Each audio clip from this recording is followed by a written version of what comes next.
Good evening. It's Frances here from the ASEAN Centre. I hope you all have been well. And as promised, I'm just adjusting my phone. It's not going to work. There we go. I thought I'd come online and do a live meditation for those who feel the need. At the moment I think I'm just talking to myself. I think I am going live. I can't tell these days. So I'll just wait a few moments to see if anybody else is coming on board. The goddess that we're going to work with tonight is Kali, Kali Ma.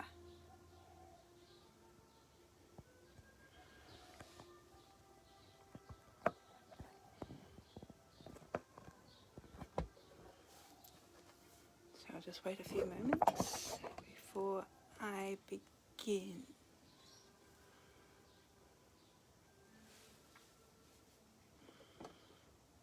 This will be saved and uploaded onto my YouTube channel, so you can use it at a later day if you so desire.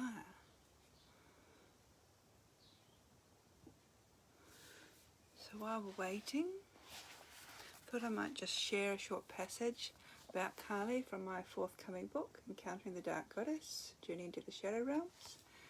This book should be available very shortly, well, end of March, April this year, so it's coming soon. It's based on workshops I have been running for the last over 10 years now. So yes, so 2006 was the first one.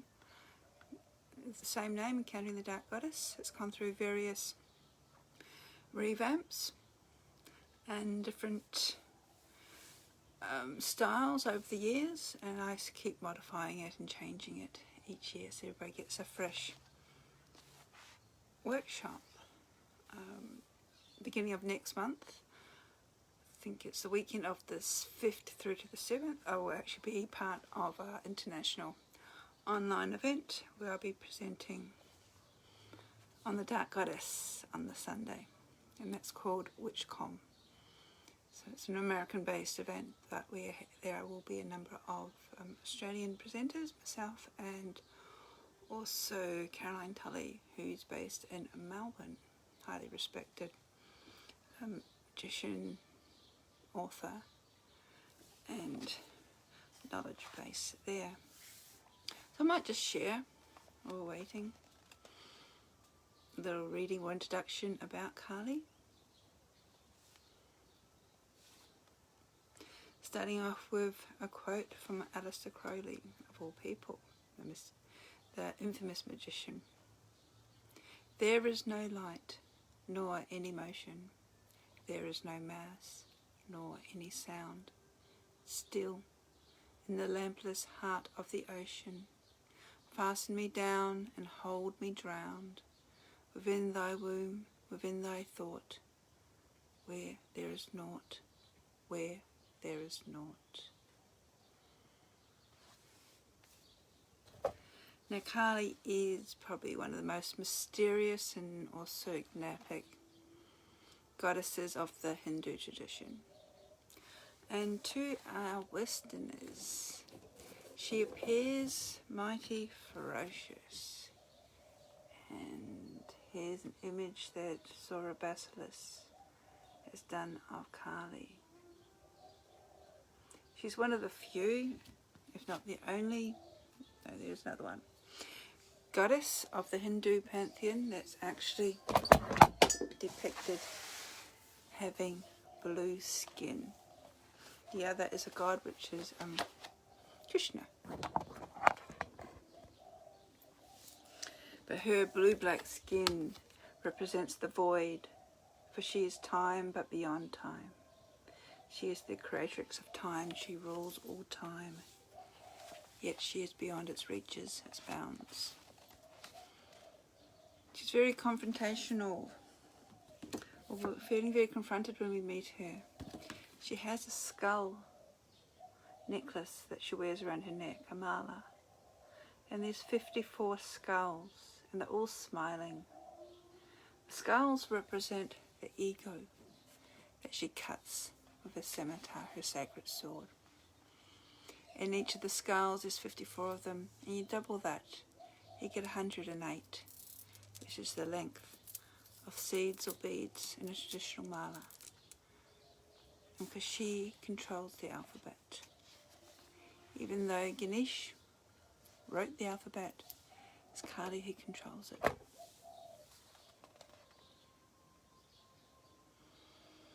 Her sacred colours, red, black, white. Her red rolling tongue, dripping with red blood. The white of her eyes, the blackness of both her skin and her unbraided hair, the wildness about her. These three colours also represent the Gurnas. Red, white, black. And the Gurnas are basically the strands of life that ties everything together. So as people are coming on board now, we might just get started in the meditation. So get yourself into a comfortable position. And what I might do now is move the phone closer to the shrine so you can actually see Kali and not my son. So take a couple of deep breaths into your diaphragm, settling the self, intensifying your awareness of place. Breathing in slowly and deeply, in for a count of 4, hold for a count of 4, exhale for a count of 4, hold for another count of 4. So you're breathing in 2, 3, 4, hold 2, 3, 4, exhale 2, 3, 4, hold 2, 3, 4. And continue this process. Breathing deep into your diaphragm. And as you do, inhale deeply. Exhale completely. Relaxing your physical body. Shoulders dropping down away from your ears. Not worrying about the dishes or having to get lunch ready for tomorrow. But just taking some time out for you, here and now. And if your mind does wander to those dishes or those lunches you've yet to prepare, just bring your awareness back to your breath. As you inhale, hold, exhale, hold. And as you breathe, inhaling and exhaling, become aware of how the breath flows like waves. In, pause, out, pause. Continuing to relax more and more with each breath that you take. And as you do, begin to bring your awareness to your feet. Tops of your feet, your toes, arches, heels, ankles, all relaxing. All stress, tension draining away with each inhalation and exhalation that you take. Bringing your awareness up to your legs, your calves, your shins, your knees, and thighs, all relaxing with each breath that you take, all stress and tension draining away.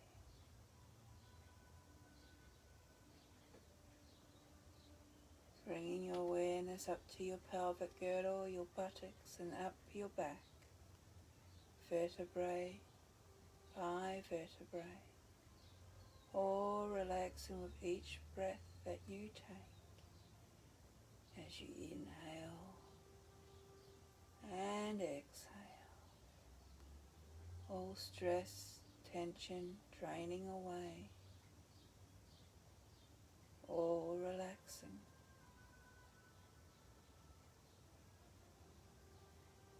Bringing your awareness now up to your shoulders and neck, then down your arms into your wrists, fingers and thumbs, forearms, elbows, upper arms, and then back up to your neck and shoulders again, all relaxing with each inhalation and exhalation that you make. Bringing your awareness to the back of your neck, your throat, back of your head, the top of your head, and then down your face. Relaxing the muscles around your eyes, forehead, scalp, and all along your jawline.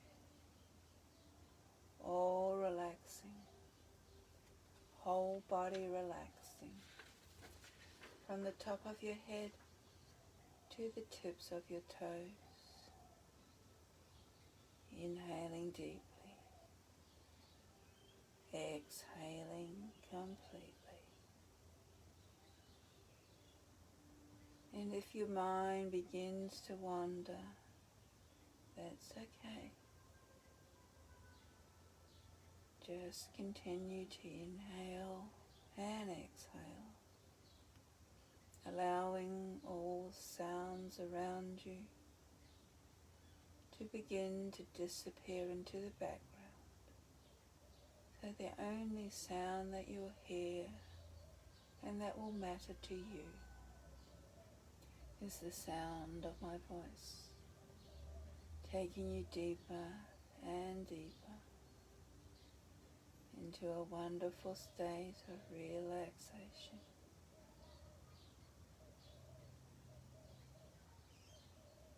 Continuing to inhale and exhale, feeling completely relaxed from the top of your head to the tips of your toes. And as you continue to inhale and exhale, bring your awareness to the base of your spine, to the red spinning disc of the Muladhara chakra. This chakra relates to our core survival needs of food, water and safety. And when opened and balanced, we gain confidence in our abilities to fulfill our deepest needs and desires. And as you breathe into this chakra, visualize, imagine that you see this growing disc, growing brighter and brighter as the chakra begins to activate and come alive. And as you continue to breathe, bring your awareness now up to your sacral area where the Swadhisthana chakra is located. This orange disc is where the masculine and feminine energies intertwine, giving rise to creative force and expression. It's through the chakra that we have the ability to connect with others on a more intimate level. And when opened and balanced, we are intimately connected with the creative powers in the universe. Take a deep breath in And as you do, visualize, imagine, see this chakra growing brighter and brighter. The orange is the colour of our emotions, of encouragement and stimulation. And as you breathe, see the chakra begin to activate.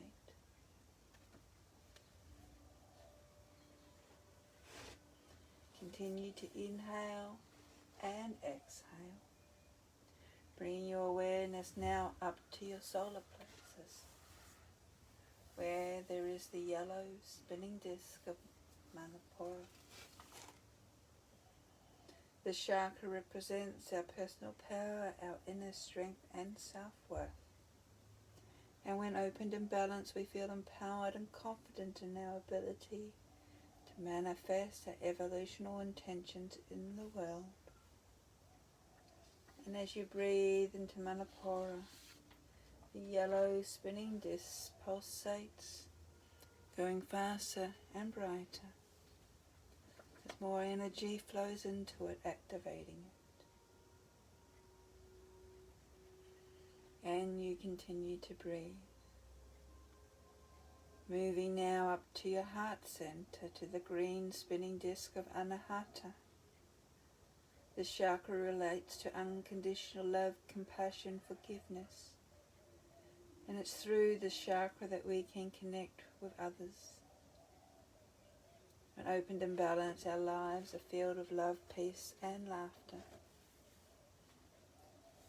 Breathe into Anahata. And as you do, the emerald green spinning disc pulsates, spinning faster, growing brighter as more and more energy freely flows into it. And continue to breathe. Bring your awareness up to your throat, to the blue spinning disc of Vishuddha. This is where we identify and communicate our individual will.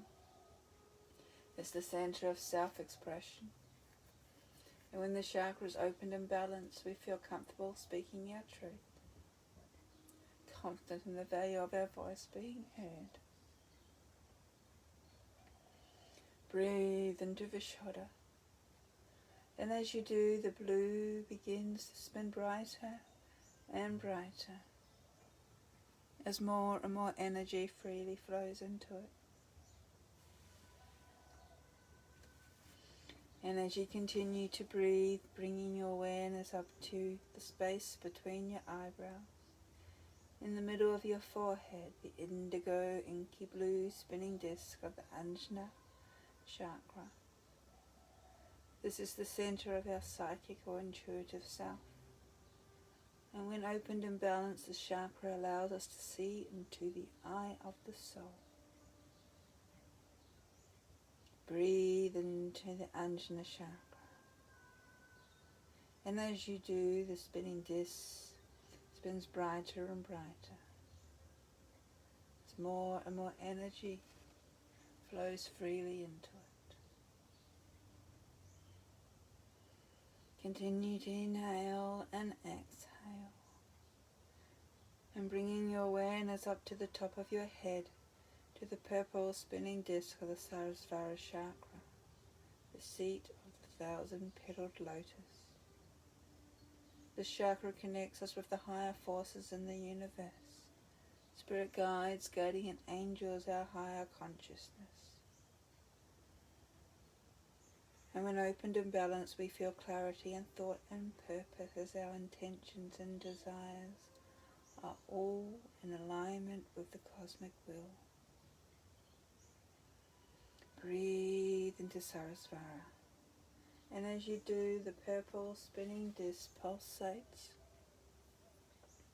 spinning faster, growing brighter, as more and more energy freely flows into it. And continue to breathe. Inhaling and exhaling.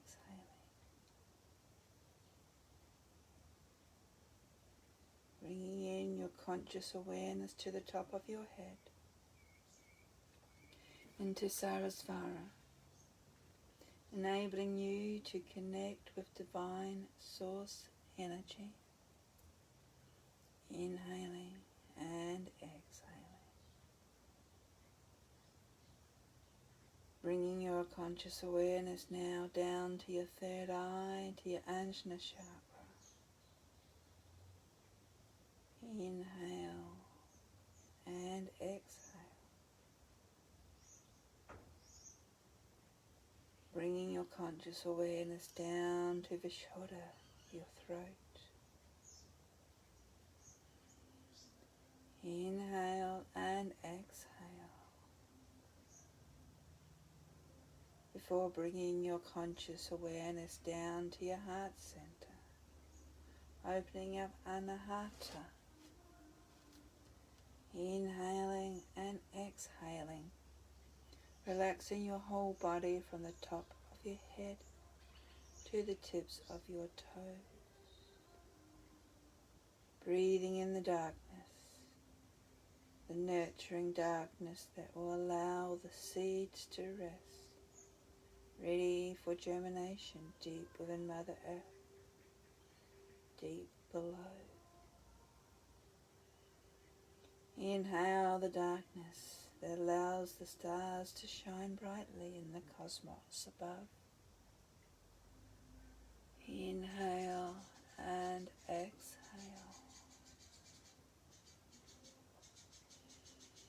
And as you do, imagine or visualize that you are walking down a path, one foot in front of the other. And as you walk, the environment around you begins to fade. Keep your focus on an object in the distance, the outline of a temple. And as you do, you realize that the path is slowly and gently beginning to wind to the right, taking you in the Widdershins direction, slowly circling to the temple. As you continue to walk gently in the spiral, keep your gaze on the temple. Inhale and exhale.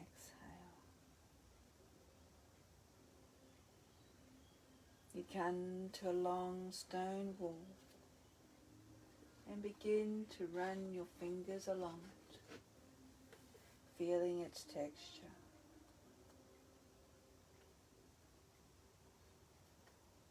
Continue walking until you come to a heavy, ornate set of iron doors. You instinctively know that once you enter these doors, you will be changed forever. Take a deep breath, deep into your diaphragm, and then exhale and push the doors open and step across the threshold.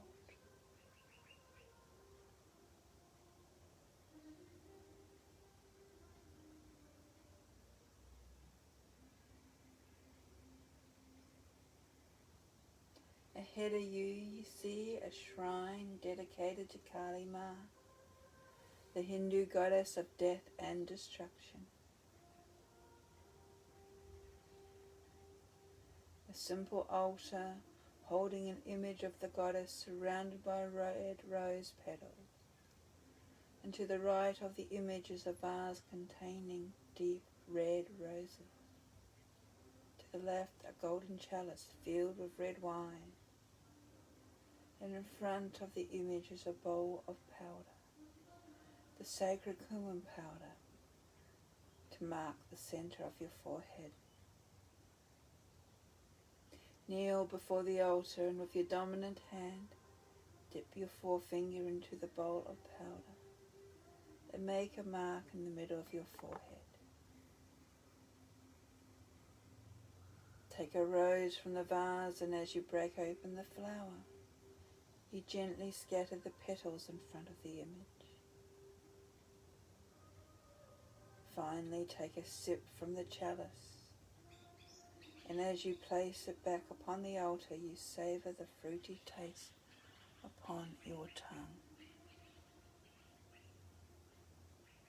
From the shadows to the right of the altar, you notice a woman emerging, dressed in a red sari that covers her dark-coloured skin. Catching your eye, she smiles and you're surprised by the whiteness of her teeth. Instinctively, you realise that she is Kali. In one of her many hands, she holds her sacred scimitar, the double-edged sword. You know that she has the power to slay demons, yet she has also the capability of being very compassionate. You realise that sometimes demons are our illusions and our fantasies about life. Sometimes we do not see things for what they really are, or we disguise our own destructive anger from our own selves. You acknowledge that during such times it's necessary to allow Kali to take her sword and cut through the illusions that protect us and prevent us from seeing the truth. You inhale, exhale, and as you do, the Hindu dark goddess begins to sway and move around you, swinging her mighty sword, cutting through all the illusions that have been created around you, slicing back to the hardcore truth and exposing your authentic true self. As she moves around you, the aroma of rose and sandalwood fills the air. She slices through negative thoughts and outdated emotional attachments that have been holding you back. And as this happens, you feel a release, as these begin to fall away from you. Close your eyes, focus on the scent, breathing in deeply, surrendering to the process. You feel the negativity itself release from you, and you embrace the moment. And Kali approaches you, slicing away the unwanted, releasing you from hindrances of the past, until there is nothing left.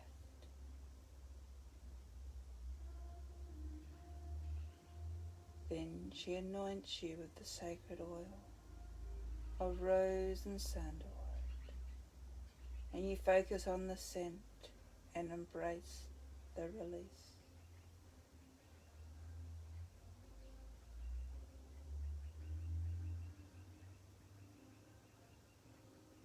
After a while, you realize you can no longer smell the sandalwood or the rose, and you open your eyes to find that you are standing alone before the altar. Kali is nowhere in sight. You gather your thoughts and notice you feel lighter. Your gaze falls upon the image of the Kali on the altar, and you instinctively bring your hands together in a prayer position, bowing your head with thanks and gratitude for what you've undergone. Slowly rising to your feet, you leave the stone shrine, making your way back to the doors, stepping back across the threshold, back to the other side of the wall.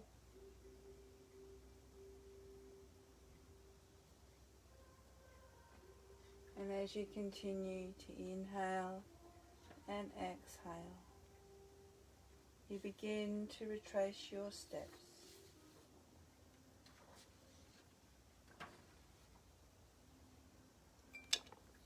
Breathing deeply.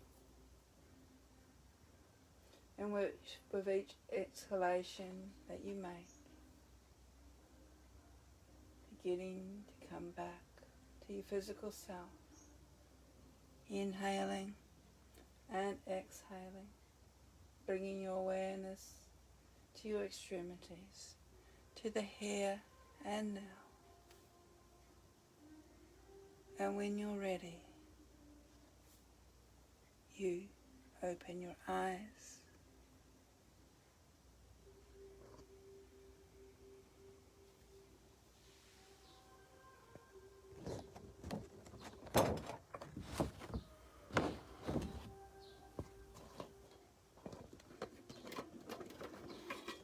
Taking a couple of deep breaths.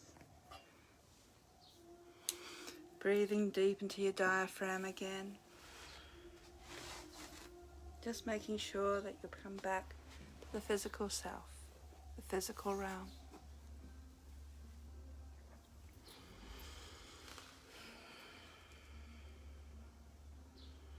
Opening your eyes.